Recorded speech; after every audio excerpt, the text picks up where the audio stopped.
This is the Global Podcast Network, where executives and professionals connect, share, and inspire. Stay tuned for the conversations that drive success.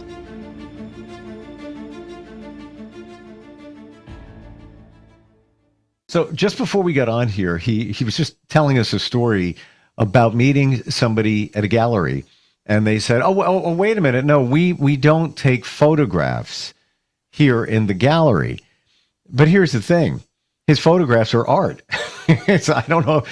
We didn't get to the end of that story, but I'm wondering if they actually saw what he does. That's exactly what he does. He takes photos and turns them into art. He's our professional of the year. He's Alan Goldberg. He's back with us. How are you doing today? I'm doing quite well. In addition to the gallery story that happened on Saturday, I just had a woman that I took pictures of her dance class in Pompano Beach. She's saying, I have another design group and dance group that you might be interested in taking pictures of. They go down to Rio for Mardi Gras. And I said, I don't know about going down to Rio because I'm teaching still, but I'll take all of your lead pictures up until then, and we'll see what happens. I mean, if they pay me enough, I'll take a few days off and go to Rio. Wow. So I have no idea of where these leads are going to end up, but I've got nothing to lose, and that's the attitude that I've always had. There's always a silver lining. How I got down to Florida. I married a woman, didn't work out. I'm still here. And, wow. I got me into all kinds of things down here. How long have you been in Florida, Alan? I've been here since December of 21. Oh, wow. Okay. I didn't know it was that recent. Reasonably a new resident. And I love it down here. Going to school in the middle of February in short sleeve shirt. It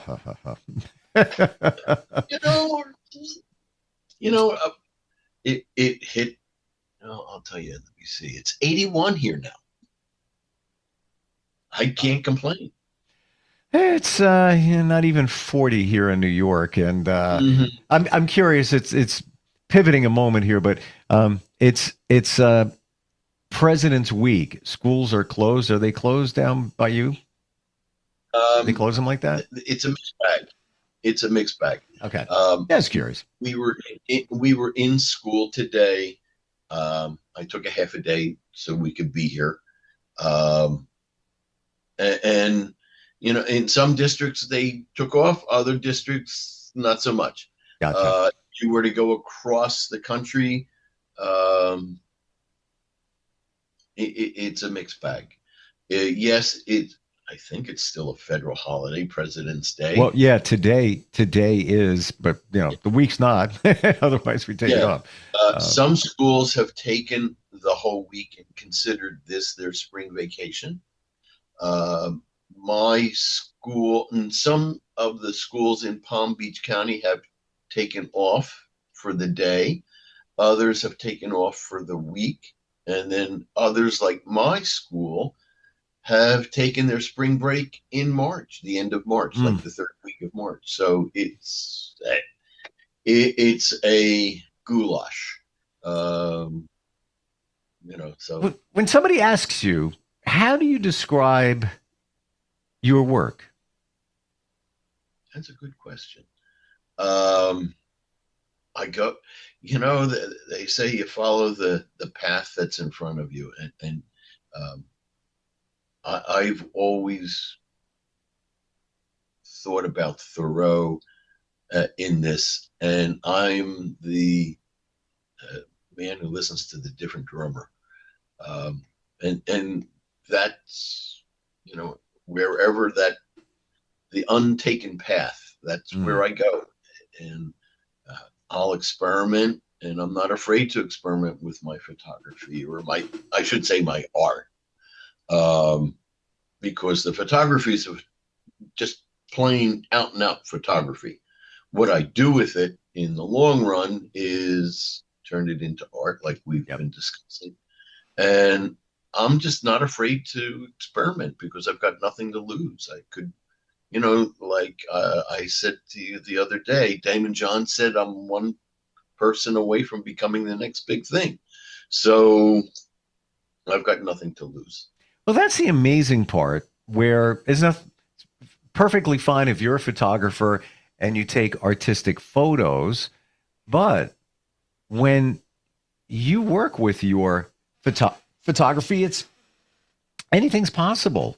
Like, it really is, like you've just opened up the entire world of photography, where it could be a photograph that is got a little bit of work done to it, or maybe just some of the colors and things popped up and left at be, or it turns into something totally different that you're not even really sure what it was previously, but it's beautiful and artistic.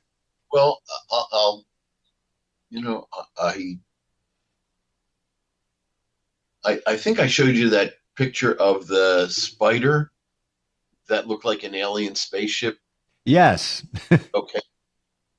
Some things will just catch my eye, and it could be, and maybe that it comes from my attention to detail when I was working in the apparel business. Mm.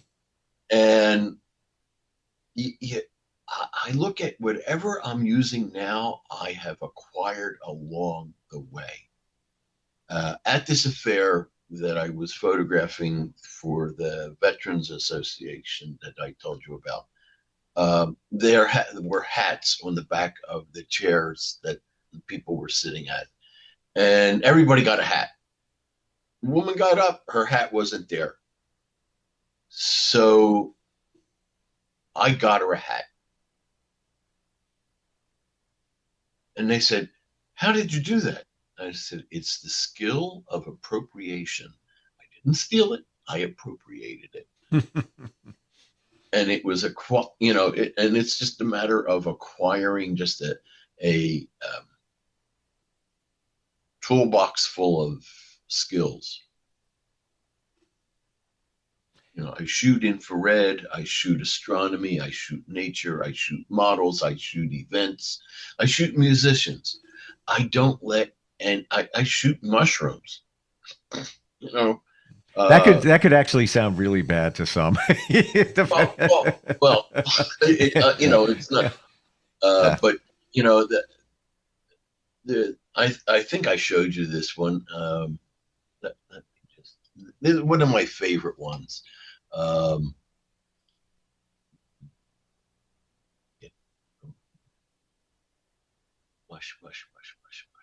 Mushies. Okay, hold on.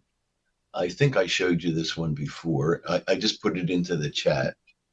And it is just one of those cute little mushrooms that grew in a flower pot. And it was out on my patio and turned it into art. Did it come through? Oh, wait a minute. It didn't come through yet because I didn't send. I just uploaded and when you saw that in the flower pot, was it one of those situations where, when there's a lot of moisture, rain, it sprouts a mushroom or mushrooms, or were you actually growing mushrooms? No. It had sprouted just out of just random. And you can see the flower pot, the wall of the inside part of the flower pot in the background. Okay. So now I see this. This looks like it was one of those situations where it got too much rain, moisture, and sprouted some mushrooms. And you can even see on one of them the underside, which I'm fascinated by. When you look at a mushroom, it's got so many different sections. Gills. Yeah, they're gills. They call them gills. And okay, that's fair where enough. the mushroom spores are. And each mushroom, it's kind of like fingerprints. Each mushroom is different. And I know people, other science friends and mushroom aficionados, that will take a piece of paper, like construction paper, heavy heavy lab paper, almost like a 24-pound or heavier, and put the mushroom on top, cut the stem, put the mushroom on top, let it sit for about 24 to 48 hours, and they'll end up with a mushroom print of the gills. Wow. It's just, that's their thing. Like a fingerprint. Like a fingerprint. Yeah. Mm. Yeah, I would have never known that this was the pot behind it. It's got that orangey color. Was this like a terracotta pot? Yeah. Wow. Okay. That's pretty amazing. And you don't know where anything is going. It's a matter of I let my I don't hold back on creation. My creativity is, that'll work. The pictures of the red onion that I sent you, they're there. And it's just a matter of doing what I do to whatever picture I take. Sometimes, I have a job to do. I won't do anything artistic, but I did the picture of Carmine from Vanilla Fudge, the drummer from Vanilla Fudge. Mm-hmm. And he had asked me to, not just come and take pictures, but do your thing. Because he wanted to get one of my pictures. So I said, okay. And tip for photography. This is one that I learned a while ago. And that is, well, if you can't get the picture you want in front of you, turn around. How do you mean? Yeah, I'm taking a picture of sunset, and it all of a sudden gets cloudy, and the sunset is washed. It's a wash. Turn around, and there's a beautiful view behind you. So that's wow. Exactly. Yeah. Well, that being said, what kind of tips can you offer for just people that want to take better pictures with their phone, with, let's say, even if a camera, it doesn't even matter what they have, but they want to take better pictures? Any tips you can provide? I'm going to give you want to get good? I'm going to give you the words that my first photography mentor gave to me, and that is shoot and shoot and shoot. Now, with a cell phone, you might blow up your phone, but cameras are cheap enough that you can buy a camera about $500, which is less than half the price of a telephone. Now, you have to have the software to be able to edit. Now, that's another maybe $100, but you're still spending less than a phone. And you now have the rudiments of being able to do photography. Last night I was at a gathering, dinner, and my sister was there, and she started taking pictures, even selfies, whatever, and she has filters on. I'm like, why don't you if you're going to filter it, do the filter in post, after the picture's taken, because you're stuck with it the way it is now. Right. Yeah. You can't unfilter a filter. Right. Exactly. Take the picture or take two. Take one with and take one without. Sure. And one of the pictures that I did early on was an infrared picture.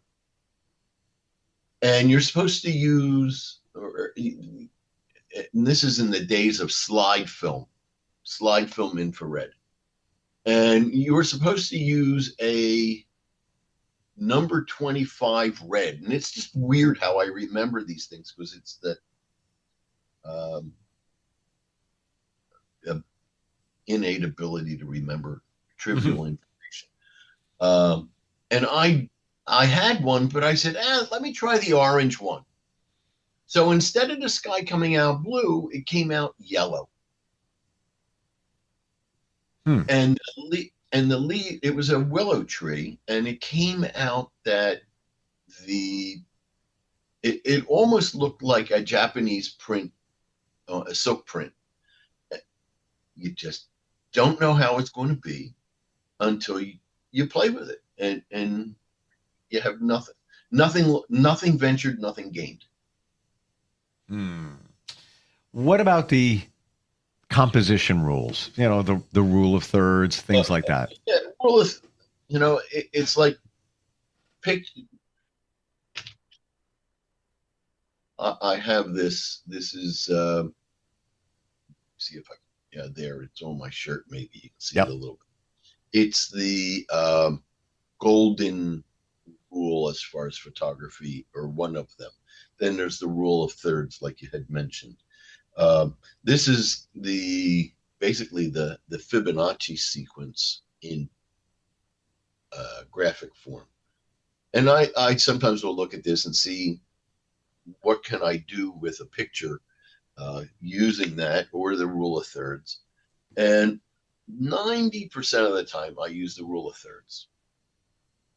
But there's always that one time, especially with staircases, where that rule of thirds yields itself to, well, if you see the stairway behind me and you see the Fibonacci square that I'm holding, you can see it's the same thing. It really is. Yeah. That's kind of wild. And I guess that's one of the things that fascinates me, because I tie math and science and art all together. And some of the teachers at school are saying, like, how do you do that? It's like I was always able to come up with some new lesson that was like cross curriculum. And it's just something that, it gives a lesson in language arts and math and social studies and science. And I use my photography and art. I did this. Oh my God, I was still teaching. It was the last year I was teaching in Philadelphia. And I don't know whether I told you this story already or not, but I had taught my students about the solar system and hosts, the planets, and the principal comes in and the kids are working on drawings, and she says, well, why are you playing the music? And I said, do you want to hear the answer from me, or do you want to hear it from one of my students? Student stood up, gave her answer, and the principal kind of like said, oh, okay, I see what you're doing. And it tied the Greek and Roman mythology to the art and the music, and the fact that the music was called The Planets after the solar, while we were doing the solar system, tied everything together. And she eventually, shook her head and acknowledged the fact that it was cross curriculum. And I was able to, I guess, gather all the spokes of the wheel and put it into the hub. Mm. What are you working on right now? I am editing pictures from this veterans event. One of the pictures that the painter who I was directly working with actually auctioned off for over $30,000. Wow. He's a painter. Let me see if I can show you. I'll show you this one.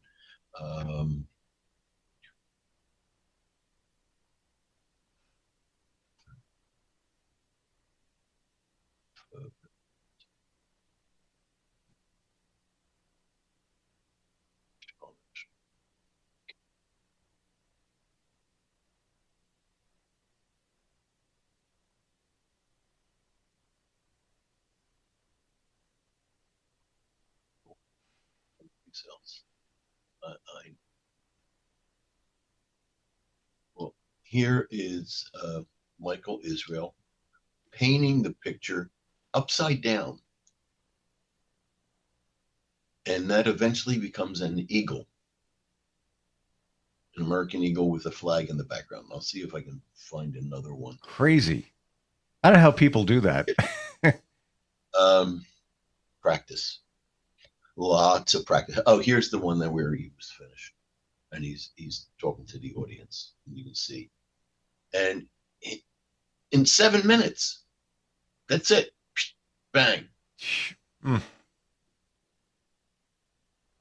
He did And, that painting in 7 minutes. yep. That's crazy. Wow. He's an incredible. He said the Wednesday before Thanksgiving, he's got another benefit that he's going to be doing, I think, out in Kansas City. And he said, "You want to come?" So, Hmm. so I, who knows? I might be in Kansas City for Thanksgiving. You know But what? That's the beauty of this. You never know where it's going to lead you, right, and it's just amazing what can be done here. Again, not taking anything away from photographers in general, but once you add the art aspect to it, it's just something totally different. It never gets boring. no, That's what I'm no, feeling. I could go through your website and see the same stuff over and over again, and I don't get bored. I go back and I'm like, oh, I didn't see that. Oh, I just realized that.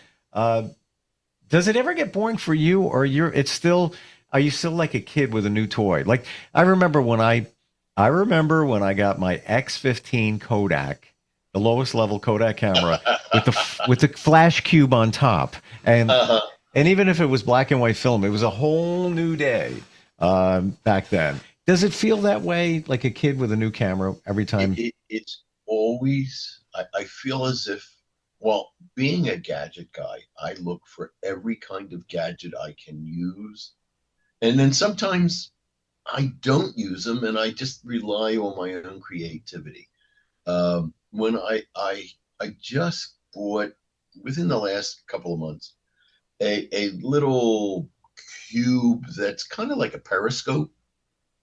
So I could hold my camera down and look like I'm adjusting some setting on it, but I'm in reality looking ahead to see what's ahead of me and take a picture of somebody, something, without them really thinking about what I'm doing. Um, and it's just a matter of you. The more you play, the more you experiment. And yeah, recently, um, I was dealing with an infection in my eye, and I had to take a couple of days off.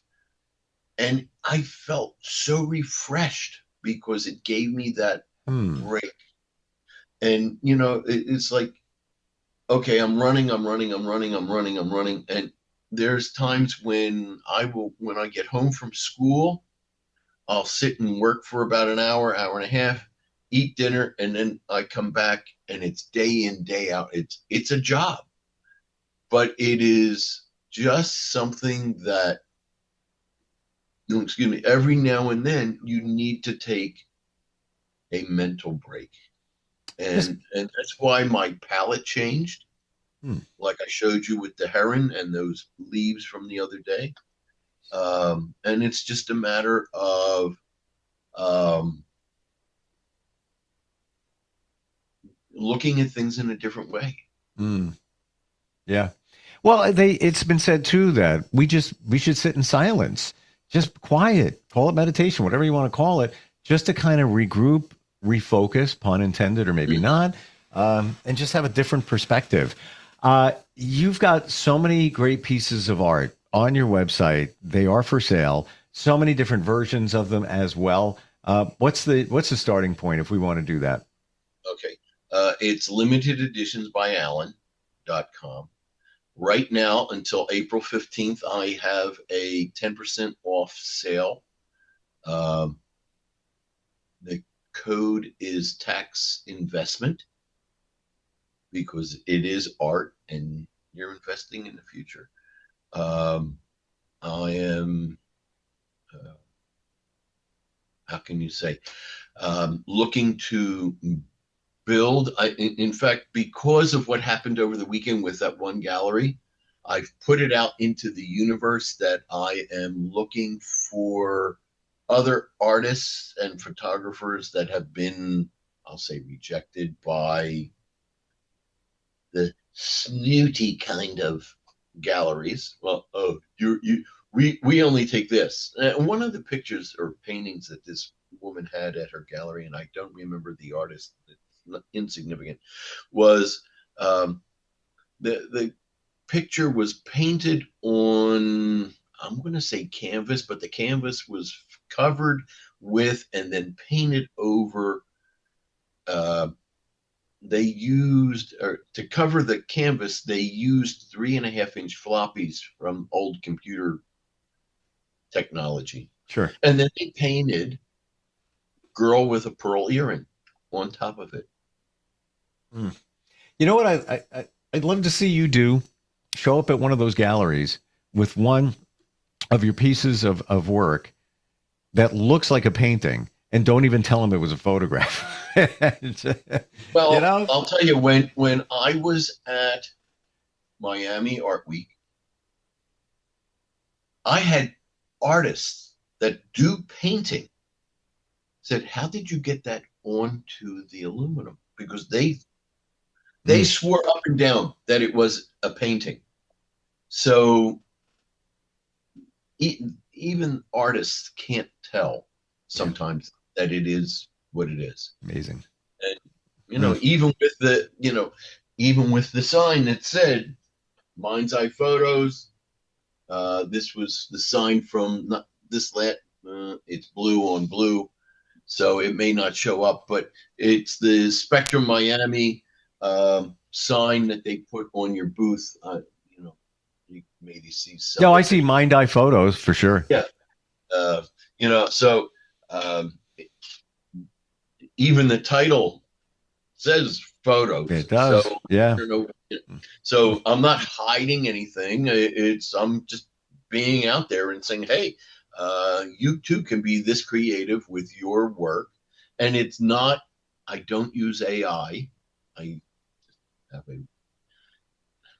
somebody said that I was dropped on my head as a baby way too many times. So maybe that was the reason, although I don't think I was. Doesn't matter. The work is beautiful.